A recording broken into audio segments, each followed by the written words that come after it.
Hoy está con nosotros Victoria Santa Cruz, investigadora de las culturas de raíz africana y, bueno, ampliamente conocida, creo que no necesita de una presentación formal, le damos la más cordial bienvenida.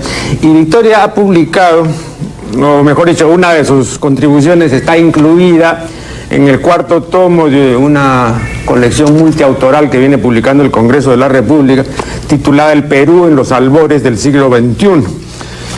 Y aquí veo un trabajo de Victoria titulado El importante rol que cumple el obstáculo. Bien, es una contribución llena de ideas y de puntos del mayor interés, de modo que vamos a conversar en torno a esto. Quisiera formularle una pregunta de carácter personal, pero creo que en este caso es importante. Dígame, el hecho de ser mujer, el hecho de ser negra y el hecho de ser latinoamericana y también concretamente peruana, ¿estos han sido 3 obstáculos para usted o no? Han sido obstáculos porque me di cuenta de que eso me impedía ciertas cosas. Me he dado cuenta que es obstáculo porque realmente he ido constatándolo. Pero el nombre de esta conferencia que di en el Congreso, el importante rol que cumple el obstáculo, es importante porque me di cuenta que el obstáculo cumple un rol. ¿Quién en mí se molesta? ¿Quién en mí reacciona? ¿Y desde dónde? Y entonces empecé a descubrir que el enemigo vive en casa. Y empecé a descubrir, y por eso es que me importa tanto compartir, que el obstáculo es una suerte de, si uno empieza a comprender y uno empieza a ponerse de pie, es decir, a asumir su responsabilidad sin buscar a quién culpar, empieza uno a encontrar esa clave que dice, conócete a ti mismo. Eso es una clave maravillosa que existirá siempre. Porque mientras el ser humano no sepa quién es, tendrá siempre que buscar a quién culpar. Es muy cómodo, pero es una trampa, porque todo lo que es cómodo es una trampa. Ahora, concretamente, estas dificultades que usted ha hallado se deben a una situación general de discriminación, a factores eminentemente sociales. ¿De qué orden? Bueno, es discriminación. La cuestión está, y esto me importa mucho y me encanta que me ponga esa pregunta, porque nos empecinamos en decir me discriminan por esto, me discriminan por el otro, y aquello no es más que consecuencia de otra cosa, porque el ser humano, comprendámoslo bien, está dividido. Dice una cosa, piensa otra y hace otra. Y esta división, mientras no tome conciencia de algo, nos va a destruir. Entonces, el racismo, la discriminación según las razas, la discriminación por religión, la discriminación por apellido, la discriminación por dinero, son consecuencias de una real división. Y entonces aquí hay algo que me encantaría compartir. Desde el momento que el enemigo vive en casa, es que por alguna razón no estamos en casa. Y entonces es empezar a ponerse de pie, asumiendo su responsabilidad, sin buscar a quién culpar, porque no hay revolución sin evolución, y esa se gesta al interior de cada uno de nosotros. Y empezar a descubrir lo importante que es algo que se llama presente. Solo en el presente hay acción, y solo en la acción hay mutación, transformación. Esto lo vengo descubriendo desde casi que tengo uso de razón, porque desde una memoria ancestral, digo, heredé aspectos básicos del ritmo, África. Y cuando en la vida, que es la escuela que hemos olvidado, la vida cotidiana, empiezo a tocar fondo, en un momento de mi vida dije, no obstante africano, esto es cósmico, porque ¿qué cosa tiene el ser humano si es un aspecto del cosmos? Entonces es muy fácil decir, soy un microcosmos. Ok, si eres un microcosmos, descubre las leyes dentro de ti del macrocosmos y entra al sitio que te corresponde. Ahora, aquí me parece que en el planteamiento hay una inversión, porque normalmente se dice que que la transformación tendrá primero que ser social y entonces luego, bueno, eso es normalmente, ¿no? Bueno, ahora, usted invierte los términos y dice, la revolución comienza por en nosotros. casa. Claro. Ya lo creo, no es revolución, sin evolución. Además, lo social, ¿qué es eso? Es decir, es preciso que no continuemos nadando en un océano de palabras. Lo social es qué. Y si no estamos conectados con nosotros mismos, no podemos conectarnos con el otro, de hecho. Además, hay una cosa que hay que tener en cuenta, hablando de esta división y hablando de estas consecuencias de la división. Cuando estamos conectados con nosotros, cuando existe, que eso es una cosa terrible cuando digo, en la célula familia, y esto va desapareciendo, ¿no es cierto? Hoy día trabaja el padre, la madre, los hijos salen a la guardería, y la célula familia es fundamental. Hay ciertas cosas que no se aprenden sino esa célula familia, ¿no? Entonces, cuando uno empieza a comprender lo que es respeto y la base de todo, incluyendo el amor, es respeto. Pero eso, cuando se comprende desde cierta edad, es una convicción porque hay una conexión interna. Entonces esto no es racional, esto no es analítico, esto no es una cosa convencional, esto es sin adjetivo. Y ahí viene lo que es compromiso. Entonces, eso se respeta porque está dentro de las fibras nuestras. Y eso entonces empieza a dar paso a esa calidad de atención que de adentro afuera empieza uno, porque todo es alimento, todo es vida y vida necesita sustento, alimentar algo que vive en nosotros. Algo que vive en nosotros, y la diferencia del ser humano y un animal es que algo que se llama dignidad.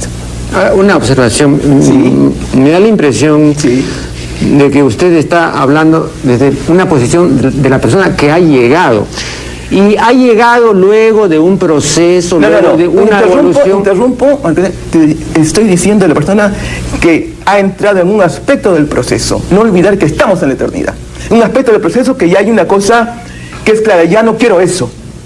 Pero esto se sigue decantando porque es eterno. Ya, muy bien, pero a lo que yo iba, es que eso ha supuesto en usted y en cualquier otra persona que lo emprenda un trabajo, ha supuesto un empeño, una perseverancia. Pagar con su cuota de esfuerzo, nada es gratis. Sí, pero hay que ver el otro plano, ¿no? Por eso decía yo, en la conexión con lo social. Normalmente la gente no quiere hacer ningún esfuerzo, ¿no? La gente es ociosa, etcétera. Entonces está esperando que algo les sea dado. No que esto se consiga después de una labor perseverante y tenaz, sino que sea algo concedido por una entidad que puede ser el Estado, algo que sea mayor que nosotros, ¿no? Bueno, esa es la perspectiva normal. Bueno, pero es absurda. Sí, ya sé, pero es lo fácil. Bueno, pero en la realidad, fácil y difícil no existe. ¿Por qué? Porque en la realidad no existe eso. En la realidad es, sin adjetivo. Así es. Entonces, cuando está dicho, ¿no? El único animal que tropieza 2 veces sobre la misma piedra es el hombre. Bueno, pero cuando empieza esto, porque la vida es sumamente interesante. ¡Qué cosa!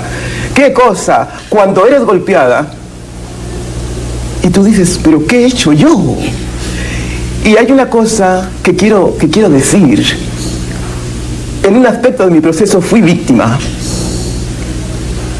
Y no aguanto a las víctimas. Creen que todo el mundo está contra ellas. O sea que cuando uno dice algo es porque lo ha vivido y ha salido de eso. Es decir, no ha salido, ha entrado. Porque el secreto es entrar. Entonces aquí viene esto. Mi interés en compartir es tan real. Adoro a los niños, adoro a la gente joven. Y entonces cuando uno descubre su tarea, no es ni maravillosa ni genial. Ha descubierto su tarea y eso es una bendición. Entonces, yo invito a trabajar, y esto no es terrible.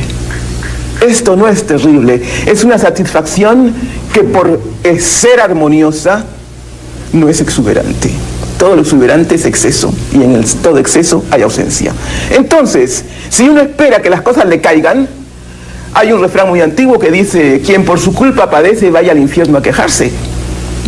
Y también el que vive de esperanzas muere en ayunas. Entonces, señores, si estamos aquí es por algo y hay que pagar con su cuota de esfuerzo. Y cuando empieza uno a trabajar y a descubrir qué es el trabajo. Por Dios, es conocer el estado anímico y es estar en lo que estás haciendo y es crecer. Y por eso es que no digo yo enseño, porque es despertar calidades inherentes al ser humano y empieza algo a trabajar desde dentro y empieza uno a despertar y a ponerse de pie. Eso es. Vamos a hacer aquí una primera pausa y luego continuaremos esta conversación con Victoria Santa Cruz. Observación en forma de pregunta que consta en su trabajo, que dice: ¿cómo acercarse con un serio interés a estas llamadas expresiones populares si a lo folclórico, a lo pueblerino, a lo ingenuo se los ha hermanado? Es decir, se los ha metido en un mismo saco. Así es. ¿Quién ha hecho eso? ¿Quién ha hecho eso? ¿Me pregunta? ¿Nos podemos tutear? Bueno, como Arza. quieras. Ya. ¿Quién ha hecho eso? Sí. ¿Acaso eso lo he inventado yo? Cuando algo dicen y aquí, allá y acullá. Eso es muy folclórico, ¿ya? Barato. ¿Qué tal cosa y tal otra? Ah, pues tal cosa. ¿Es cierto o no? Entonces, además hay una cosa que es importante y también señalo allí. Si folclore quiere decir conocimiento del pueblo, ¿no? Eso es la palabra, ¿no? Y pueblo se asocia con hombre menos culto o decididamente inculto, eso es peyorativo, ¿no? Ya que hay que etiquetarlo todo, sería conocimiento del hombre desde un aspecto del proceso de su evolución. Y hay una cosa que es importante señalar. Las clases sociales no son estancadas. Está dicho, es un proverbio hindú, creo, el río está siempre allí, pero el agua no es nunca la misma. Entonces, ¿qué creen que este pueblo es? Además hay una cosa, que si fuera realmente esto cierto, esto que está trabajándose aquí en esta etapa va a ser transformado por estos que están aquí y en aquel nivel superior es inferior en otra jerarquía. O sea que es transformación, vida es renovación, transformación. Le voy a contar una anécdota. Vea, hace muchos años estuvo por aquí y creo que ha estado más de una vez en los últimos ¿Y me sigue diciendo y usted? Estuvo Moisés Vivanco. Bueno, Moisés Vivanco, sí, el ayacuchano que fue con Mazuma. Exacto, bueno. Ajá. Y entonces lo acusaban, con razón o sin ella, de internacionalizar lo nuestro, de cambiar lo que era esencialmente folclórico, ¿no? Y modificarlo y dar entonces una imagen musical del Perú que no se correspondía con lo que consideramos auténtico. Bien, una de las características, hasta donde yo sé, de lo folclórico es casi su permanencia, ¿no? Tiene un carácter anónimo y además un carácter de permanencia que no lo tienen otras manifestaciones. Y yo recuerdo que él decía, vean una cosa, hay un instituto, en esa época creo que era Casa de la Cultura, que debe velar, ¿no? Y debe guardar lo folclórico como valores, digamos, más o menos inamovibles.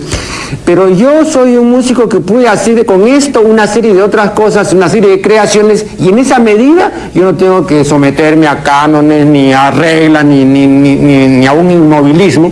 Y por lo tanto, pues puedo internacionalizar y hacer esto. Esa es mi versión. Yo no digo que sea algo auténtico del Perú.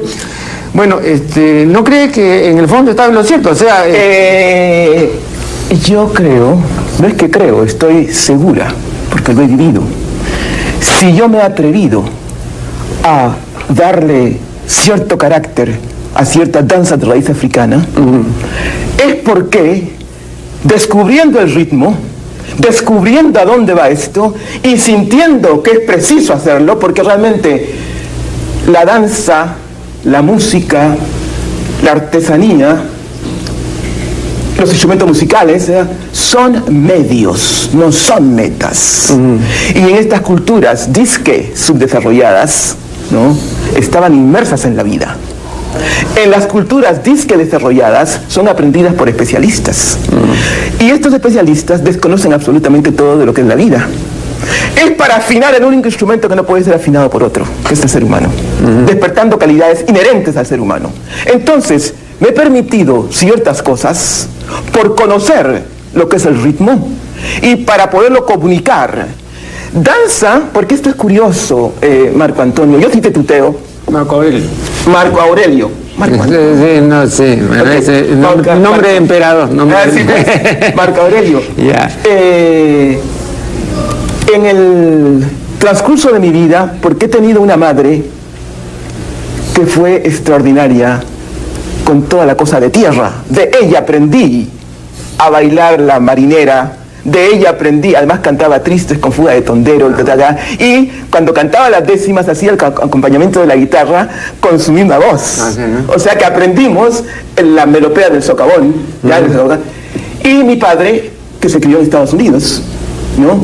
Fue de 8 años con unos padrinos de él y volvió de 32, se casó y de ahí venimos nosotros. Yeah. Entonces, desde muy pequeñita, ¿no? Todos hemos escuchado, hemos conocido así, de Paparotti cantábamos a Wagner, a Haydn, a Handel, a Mozart, ¿ya? Pero no como una cucharada de aceite castor, ¿no? Entonces, ¿qué sucede? Que después, cuando ya éramos negritos más grandes, ¿no? En la mesa grande del comedor, me acuerdo, después los días de fiesta tamborilábamos en la mesa y hacíamos combinaciones rítmicas, pero señores, sin saber que existía un continente africano, pero hay que ver lo que se dice sin contar, ¿no? Y los mayores aplaudían, conociendo esto desde dentro, conectándose, una cosa es, como está dicho ya, desde el intelecto se colonizan ciertas partes del cuerpo, y no se puede ser libre de una colonización. Esto es conexión, la química del conocimiento es algo increíble, y por eso, cuando en un momento dado de mi vida descubre que no obstante africano es cósmico, es que yo puedo compartir con la familia humana, y eso me importa muchísimo. Pero aquí hay una frase que me parece medio críptica. ¿Medio qué? Críptica. A ver, expláyate. Dice, conocí del África ciertos aspectos del ritmo que calaron muy hondamente en mí. ¿Podrías ampliar esto? Bueno, está bien claro allí. No, para mí no, porque... Ok, bueno, calaron muy hondamente en mí es porque, en primer lugar, que hay ciertas cosas que se han experimentado y no se explican, pero voy a tratar, ¿no? Mira que estaba, por ejemplo, en el ropero, que en esa época decía ropero, no hay closet, ¿no? Y la llave estaba clic, clic, clic, clic, clic, clic. ¿Comprendes? Algo llamaba combinaciones rítmicas, viviendo el silencio cuando descubro que la clave del ritmo y la clave de todo es el silencio. Silencio no es estar con la boca cerrada. Silencio es estar interiormente, descubriendo ese mundo que es preciso conocerlo. Entonces, porque yo no he terminado de decir la otra cosa, es que hay tanto, ¿no? Entonces, ¿qué sucede? Que empiezas a darte cuenta que las mismas leyes cósmicas están en la cocina. Aprendí a cocinar de mi madre. Chico, esa mujer, estábamos chicos y vaciaba el agua hervida al suelo, en esa época de cocina el piso era de cemento, y decía, escucha el sonido. Cuando el agua ha hervido, es un sonido, cuando el agua está cruda, y ya lo creo, pero lo ponía en contacto con vibraciones, ¿ya? Entonces, no olvides que dentro de nosotros vive un conocimiento importante, pero hay que despertarlo, porque estamos divididos, y solamente se despierta con una actitud frente a la vida.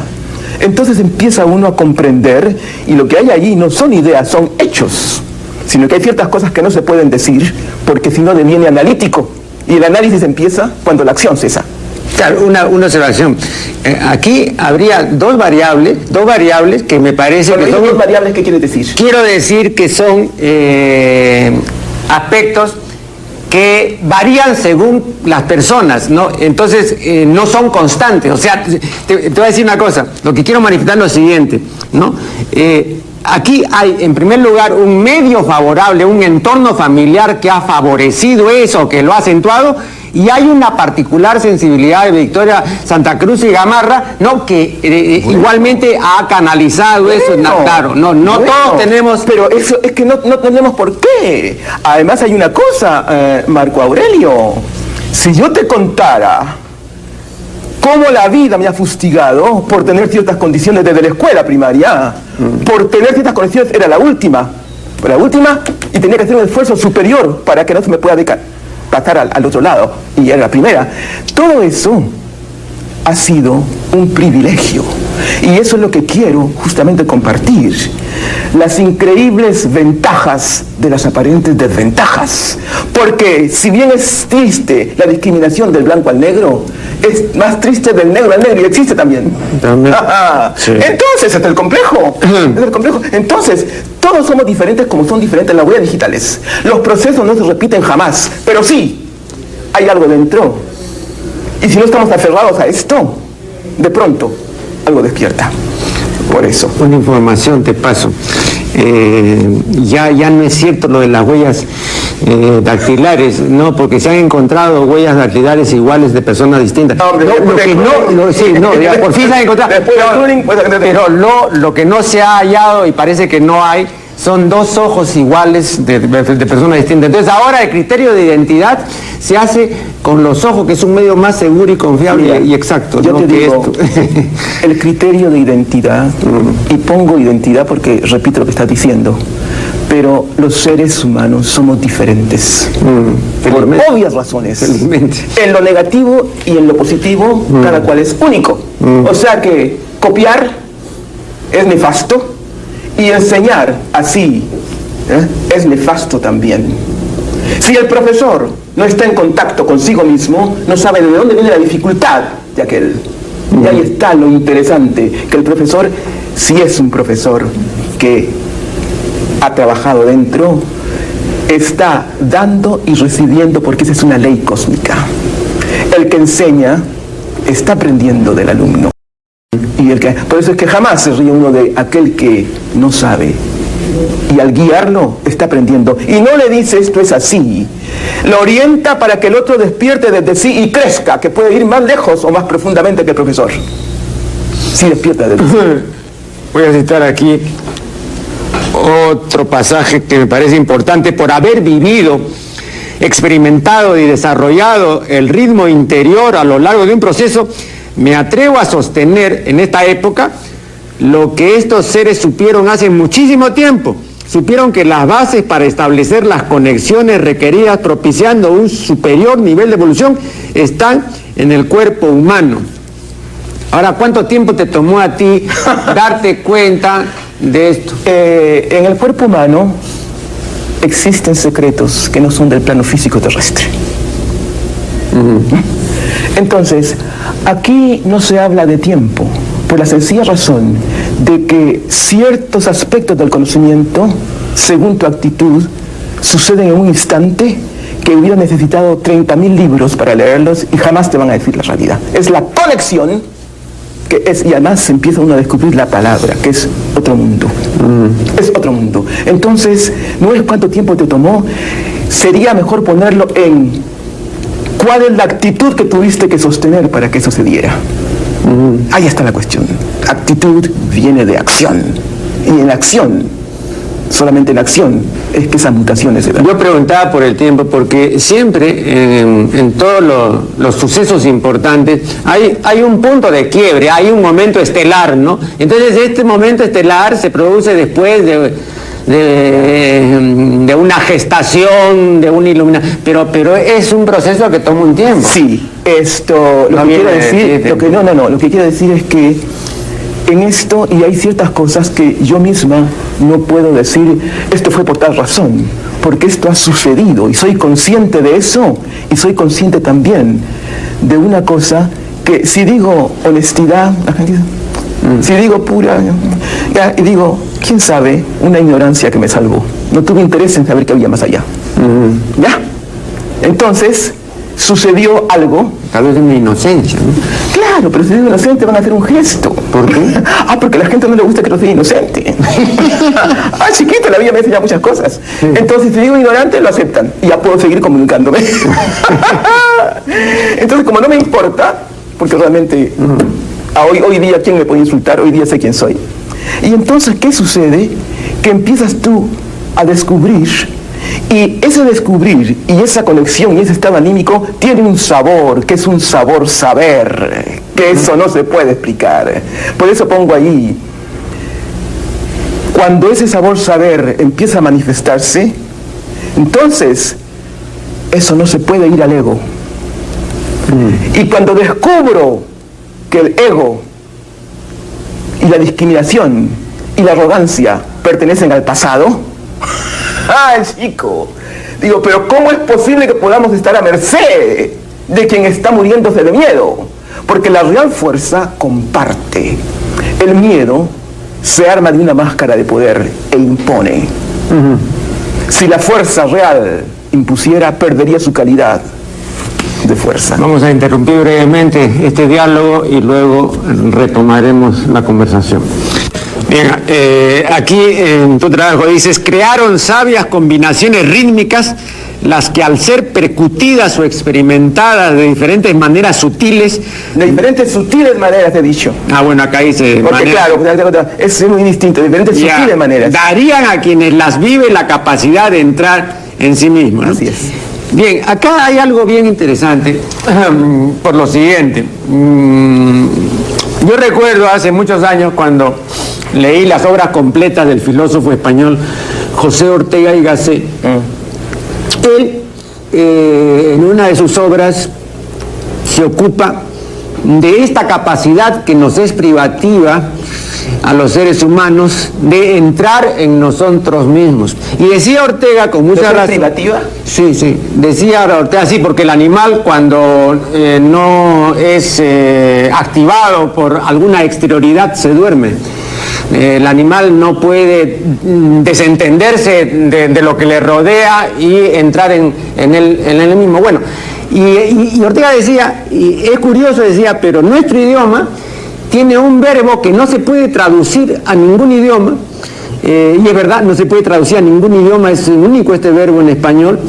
Para traducirlo hay que usar varias palabras, no una sola, no se puede, y es el verbo ensimismarse, ¿no? O sea, meterse en sí mismo, dentro de, bueno... Pero ensimismarme tiene muchas connotaciones que no me gustan nada. No, pero está diciendo acá, entrar en sí mismo es ensimismarse. Bueno, pero es que, atención, en sí mismo, y ensimismarse se le ha dado una serie de connotaciones que no es eso. Así como, por ejemplo, cuando la gente dice entrar en trance, es get out of here, ¿no? No, pero ¿qué cosa que en sí mismo...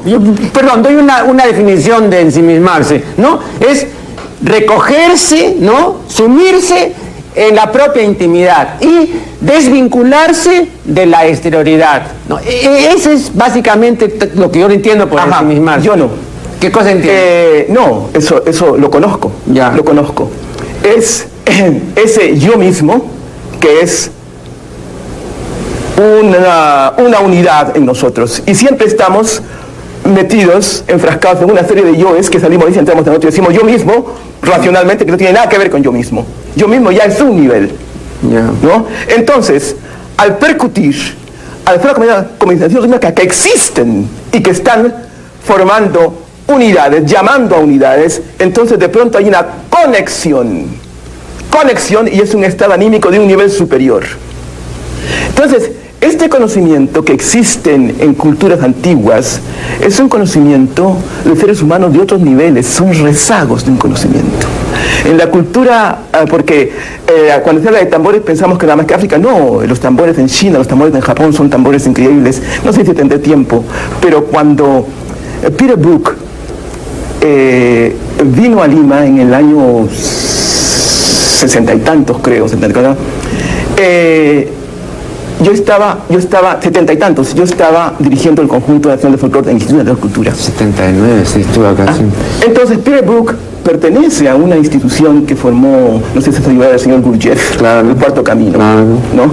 Y entonces, Peter Brook fue a ver un ensayo mío y se quedó fascinado, porque yo hacía ahí con los chicos trabajos de ritmo, ¿verdad? Y se quedó fascinado y me invitó a París para que trabajara con su grupo cuando iba a montar el Mahabharata.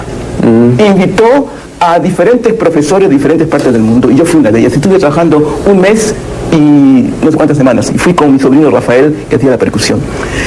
Que cuento este detalle: cuando llegamos, estábamos conversando y estaba ahí sentado Rafael sobre el cajón, y entonces le dice: ¿y tu instrumento cuál es? Y dijo: este. Él acostumbraba a ver unos timbales, unos tambores de los japoneses, de los chinos, ¿verdad? Este es. Sí, le digo: Rafael, toca. Y empezó Rafael a tocar el cajón.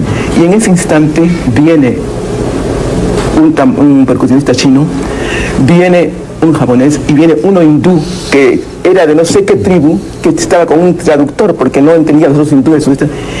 Y en ese momento mágico, gente de distintos puntos del mundo, sin decir ¿a qué momento entro?, hacen un momento increíble tocando el cajón peruano de raíz africana, el otro, etc. Peter Brook se quedó fascinado. Esa es la lengua del ritmo interior. No tienes que decir, ahora vamos, ya, 1, 2, no señor, está allí, y tú entras, conectadísimos, y fue una satisfacción increíble. Pero aquí tú eres bien clara cuando hablas de entrar, ¿no? Acá, porque también cuando uno dice conexión, puede ser una conexión que no suponga una entrada, sino algo que sea conectado. No. Cuando digo conectar, cuando ya esto empieza, porque primero uno empieza a conocer los sabores y después ya tiene la voluntad, porque empieza a recordar el estado anímico y busca ese estado anímico, que son otra vez conexiones. Según tu calidad de hacer, es la guía que vas a tener, y entonces vas a ser guiado, porque eso es cierto, ¿ya? Y entonces te conectas. No mal uses eso. Porque el hecho nada más que querer mal usarlo, ya saliste. Yo me acuerdo que en mi proceso, cuando de pronto decía, ¡uy! Era como apagar la vela. De momento que te sorprendes, ya estás afuera. No. Y entonces es entrar. Y entonces percutir. Y empieza a haber una química. Ahora, esa química, y por eso es que los procesos son diferentes. Si este ser humano lo que le interesa es ser un buen percusionista, no va a ir más allá de eso que estoy hablando. Porque todo aquello hay que ponerlo en práctica en una escuela que hemos olvidado, cuyo nombre es vida cotidiana. Ahí está la cuestión. ¿No crees tú que también aquí hay una cuestión, aparte de todo esto muy interesante que nos has referido, ¿no? Hay una cuestión racial, y me refiero a lo siguiente, ¿no? Está demostrado científicamente que la raza negra tiene un lenguaje no verbal mucho más abundante y rico que otras razas. Entonces, y eso se ha podido estudiar muy bien en el África, ¿no? Para el nativo de Nigeria, comunicarse no es simplemente pronunciar, no es simplemente decir palabras, sino es poner todo el cuerpo a contribución de esta comunicación. Entonces es hacer gestos, muecas además, ¿no? Imagínate tú a un nipón. Te interrumpo para decirte esto.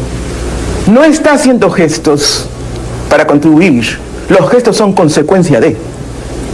Bueno, pero yo había entendido que digamos el movimiento corporal es parte del significado oral. Atención, que quiero ponerlo bien claro, ¿no? A mí me han dicho en distintos países, tú hablas con tu cuerpo. Yo lo que hago es, porque el gesto, el timbre de voz, son consecuencias de un estado anímico. Como empieces en el gesto, ya te fundiste, porque ya eso es falso. No se empieza en la consecuencia. Estado anímico y entonces el gesto. Y el timbre de voz, que es importantísimo. Por eso es que cuando trabajo con ritmo, no necesito mirar al que está trabajando y trabajo con psicólogos y trabajo con necesidad, sino en el sonido, si salta y cae, según la verdad, sea en el sonido que está mintiendo. Pero permíteme una observación. Así es. No, yo insisto, que hay un factor racial. Por ejemplo, yo he tenido ocasión, y con cuanto mayor razón tú, pues, que tienes un dominio de esta parte musical, yo he tenido ocasión, por ejemplo, de ver tocar el festejo, ¿no? Por ejemplo, a Vicente Vázquez, o luego lo he visto bailar a negros, etcétera. Eso solamente lo pueden hacer ellos, así, con esa calidad y con esa expresión somática, y otro por más que lo aprenden. Pero claro, pero fíjate. Entonces dime, no hay una cuestión racial. Espérate, pero es que ya tú estás tomando la cosa racial, y yo lo tomaría en vez de racial, porque en buena parte lo estoy tomando. No. Claro. Lo que quiero decir es que... Es un punto a favor. Lo que quiero decir, ni favor ni en contra. No, pero... ¿a qué es a favor? Te estoy diciendo porque hay otros que no lo pueden hacer. Ni en favor ni en contra. Lo que estoy diciendo es que esto pertenece a una cultura.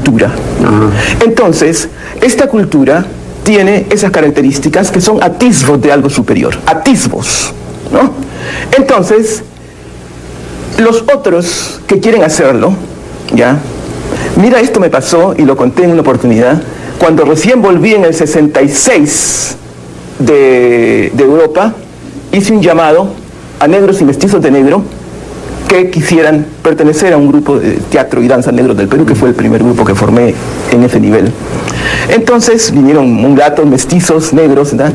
Y vino una blanquita y me dice, yo también quiero participar, Victoria, porque yo bailo como negra. Y le dije, ¿y eso qué cosa es? Porque yo soy negra y no sé qué cosa es bailar como negra. ¿Te das cuenta? ¿Te das cuenta? Entonces se dio cuenta de la tontería que había dicho. ¿Qué es bailar como negra? Si esto es consecuencia de... Por eso es que en ciertas danzas de esta raza no hay calentamiento. Sientes el cajón y ya está la conexión adentro. Que ahora se está yendo a una gran dispersión, porque el negro, y lo repito, está vendiendo su erotismo. Una cosa es vivirlo y otra cosa es exhibirlo. Ya eso, hay muchas cosas de las que están haciendo ahora que yo no lo creo, ¿ya? Porque el real movimiento empieza... Un carácter comercial, ¡hombre! Sí. Para variar, ¿ya? Dispersión, ¿ya? Entonces, pues, no es cuestión de bailar como negra, porque no se me va a ocurrir nunca decir bailo como negra. ¿Qué es esto? Eso es sentirlo. Y hay una cosa importante que es el plexo solar. Importantísimo. ¿Ya? Entonces, por ejemplo... Entonces los fisiólogos llaman al plexo solar el cerebro abdominal. Este es el cerebro abdominal. No, no están equivocados. Sí, bueno, yo me atrevo a decir que sí por una razón, y ya completaremos un día. ¿Ya? Por ejemplo, adoro las cosas, las expresiones de la sierra. Dicen que mi padre contaba que nosotros venimos de una familia de Bolivia, de Santa Cruz, que fue un indio boliviano y una negra africana. Y de ahí venimos nosotros. Entonces, cuando estuve en Francia, me acuerdo que alguien me dijo, ¿usted tiene sangre india? Dije, yo, ¿cómo sabes? Sí, hombre, sí tengo sangre india, pero tan lejos mis rasgos son africanos. Y me dice, esto hombre, dije, África es un continente, por favor. Pero ahora, a mí me fascina, ¿ya? Y por conocer ciertas bases del ser humano, cuando yo veo bailando su huayno, y cuando yo digo yo, mira cómo está allí, si no se quedaran allí, si pudieran penetrar, eso no lo puede hacer cualquier otro. Además, he visto muchachas cholas, muchachas que no lo han aprendido, no lo han mamado, y entonces lo quieren bailar y están mintiendo, porque no es así. Una cosa es eso que evocas algo y ya está allí en las raíces, y otra cosa es haber aprendido y 1, 2, 3 y dar la vuelta y no sé qué, por favor. Claro, lo que yo me refería básicamente... Claro, estos son aspectos de esa cultura, que es la conexión. A mí yo me refería básicamente a algo que ya había dicho con respecto al jazz Duke Ellington, ¿no? Había dicho, un jazz que no tenga swing no es jazz. Ahora bien, el swing no está escrito. No, entonces me refiero a eso que no está escrito, que no se puede aprender en un sentido convencional y que forma parte, digamos, pues, claro. Es esa cosa mamada heredada, que inmediatamente conecta y empieza eso a vivir, que no hay que quedarse allí. El Fondo Editorial del Congreso del Perú ha publicado de César Calvo Edipo entre los incas, 3 tomos. Acá están los 3 tomos. Edipo entre los incas de César Calvo. He aquí los 3 tomos, Edipo entre los incas.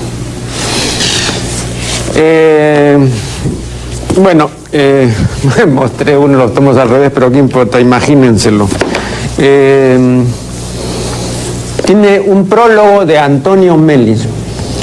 Yo no sé quién estará a cargo de las ediciones del Fondo Editorial del Congreso, pero y no es este el único caso. Anteriormente yo he mencionado la cantidad importante de ratas que contienen las ediciones del Congreso, pero aquí, por ejemplo, hay algo inconcebible, ¿no?, en la composición de un libro. Acá hay un prólogo en este libro de César Calvo, acá hay un prólogo de Antonio Melis. Bueno, y la obra es en 3 tomos. Entonces es obvio, evidente, que el prólogo tiene que ir solo en el primer tomo, ¿no? Es elemental, pues, ¿no? Bueno, y aquí ponen el prólogo en los 3 tomos. El mismo prólogo, no crean que un prólogo distinto para cada tomo. En los 3 tomos está el prólogo de Antonio Melis. ¿A dónde se ha visto eso? La persona que ha hecho esto, la persona que ha tenido a su cargo la edición, no sabe de lo que se trata, ¿no? A mí me sorprende muchísimo. Yo sé que ya Marta Hilleran no está a cargo de esto. Estoy cierto de que si ella hubiese estado a cargo de esta edición y de otras, pues no se hubiesen cometido despropósitos como el recién dicho. De modo que quería simplemente mostrar esta obra de César Calvo.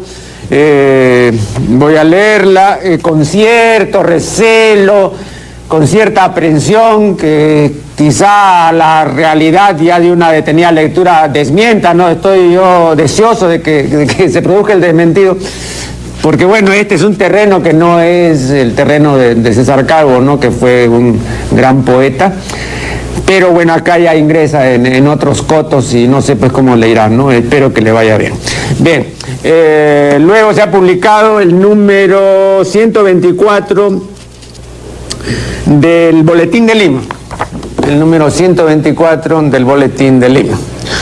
Y aquí me quiero detener unos minutos porque hay un extenso trabajo del arqueólogo Roger Rabines, titulado Sexo y magia sexual en el Perú. Un comentario, es a propósito de la publicación del libro de Kaufman, ¿no? Ustedes recordarán, ya hace algunos meses yo entrevisté al doctor Kaufman, ¿no? A propósito de este libro. Bien, y comentando este libro y una serie de otras cosas relacionadas con lo sexual, Rabines ha escrito pues este ensayo. Entre otras cosas, me ha sorprendido, porque no es la única, ¿no? Pero bueno, como esta me concierne directamente, me ha sorprendido y quiero noticiar de ello a los televidentes. Aquí, en la página 116, dice, entre las publicaciones periódicas peruana de la segunda mitad del siglo XX, de carácter pornográfico, bueno, acá él traduce directamente soft pornography y hard pornography, ¿no? Y lo pone como blando duro. En realidad es una traducción equivocada, porque en realidad es pornografía de grueso calibre o de pequeño calibre. Aun cuando algunas reclamen su carácter científico, pueden mencionar en orden alfabético a las siguientes. Entonces aquí menciona todas las publicaciones que el arqueólogo considera pornográficas, ¿no? Y está la revista 5, Cueros, Cosquilla, Culantro, Deseo, Fama, y está mi revista, acá está la revista Fasqui, ¿no? Y juntamente con Gatita, con Gilas, con Mañoco y Orgía, ¿no? Y Virgin Dolls, etcétera, ¿no? Y Z, ¿no? Bueno, yo he conversado con la productora de este programa, Diana Cabrera, y le he dicho que por favor haga las diligencias pertinentes para invitar al arqueólogo Rabines, porque realmente, ¿no? Tengo el mayor interés, no solamente en discutir con él todo su trabajo, que me parece enteramente discutible, sino particularmente esto, ¿no? Porque yo esta revista la publiqué hace 30 años. Yo creía pues que no había publicado una revista pornográfica, no, la verdad, no había, ¿no? Y yo creía que, claro, había una diferencia importante entre las autoridades que confiscaron mi revista, el último número, el 10º, lo confiscaron y me metieron a mí en la cárcel, etcétera, hicieron lo que quisieron. ¿Cuánto daría, le confieso, por estar nuevamente frente a los señores magistrados, ¿no? Que tuvieron el atrevimiento de juzgarme, ¿no? Y en esa época había que demostrar, cuando a uno lo denunciaban, había que demostrar que uno no había cometido el delito que ellos supuestamente decían que uno había cometido. No, no era que te denuncian y entonces ellos dicen, usted, ¿no? Es culpable por esto, ¿no? Y había, al revés, además existía el delito de opinión, de modo que si uno decía que, por ejemplo, la masturbación era buena, pues, era pues una catástrofe, no era la tercera parte del poema dramático, ¿no? Bien, la tercera parte del poema dramático es la catástrofe, ¿no? Entonces, ¿cuánto haría, digo, por enfrentarme nuevamente a los señores magistrados? Uno de ellos está con detención domiciliaria ahora, me estoy riendo mucho. Bueno, Y yo creía pues que había una diferencia no abismal entre una persona tan entendida, por lo menos en arqueología, como el señor Rabin, ¿no? Y la gente pues que arbitrariamente, abusivamente, ignorantemente, torpemente cerró mi revista, ¿no? Pues, tildándola de pornográfica, ¿no? Yo he dedicado 15 años de mi vida a estudiar la pornografía y la obscenidad, y he publicado recientemente un libro de 400 páginas, ¿no?, que reúnen todos mis trabajos sobre esta materia. Entonces he dicho y lo defiendo además que soy la persona más autorizada para hablar sobre eso, ¿eh? ¿No? Sí, ¿no? Porque me he quemado las pestañas y he hurgado toda la bibliografía y he reunido además todo el material bibliográfico, etcétera. Pero no sabía pues que hay de repente hay cosas como esta pues que es muy curiosa, ¿no? De repente uno ha estado 30 años equivocado, ¿no? 30 años equivocado. Entonces yo ahora veo que estoy incluido en la lista de las revistas monográficas. Entonces, con toda cortesía y con todo respeto, invito al arqueólogo Rabin para que venga a este programa con toda sinceridad, ¿no? Porque quisiera realmente que me demuestre cuán equivocado he estado yo durante 30 años, ¿no? No, le va a costar mucho trabajo, ¿no? Pero bueno, de repente me convence, pues, y me demuestra, pues, que soy un pornógrafo, pues, ¿no? Así, descarado, ¿eh? Pero bueno, ojalá acepte. Repito, ya estamos haciendo, ¿no?, los trámites correspondientes para que el arqueólogo Rabines venga y me diga, no, ¿cómo es verdad que De Negri hace 30 años publicó una revista de carácter pornográfico? Y que diga, por esto y por lo otro, y usted debería estar en la cárcel, carajo, ¿no? Bien, aparte de eso, como siempre, es muy interesante el Boletín de Lima. También debo manifestarles que el otro día estuve en la Universidad de Lima, en un conversatorio sobre el agarre, así se titulaba el conversatorio, el agarre, sexo sin amor, ¿no? Estuvieron presentes el doctor Samayoa y la señora Ton, ¿no? Mercedes Ton, bueno, y unos 100 alumnos más o menos. Salí ligeramente deprimido, ¿no? Ligeramente deprimido porque uno espera, ¿no?, que los alumnos tengan una motivación, que revelen algún conocimiento y todo, pero la realidad fue enteramente distinta. Creo que en materia de investigación, de dilucidación, de cuestionamiento, definitivamente en un nivel universitario hemos retrocedido, no, yo no, pero han retrocedido, ¿no?, porque no era esto lo que pues hace 20 años era la realidad universitaria, ¿no? No, muy mal, muy mal. Lo lamento porque yo fui, porque sé que entre estos universitarios hay muchas personas que siguen este programa, ¿no? Y este programa tiene una sintonía importante en el medio universitario. Pero uno espera, pues, ¿no?, gente realmente motivada, que diga cosas, que haya leído algo, ¿no? Pero no, pues, que sea de una inmaculada ignorancia, ¿no? Y lo eran, desgraciadamente, debo manifestarlo, y me apena, ¿no? Ojalá, pues, que las cosas mejoren. Bien, eso ha sido todo por hoy y será hasta el programa siguiente.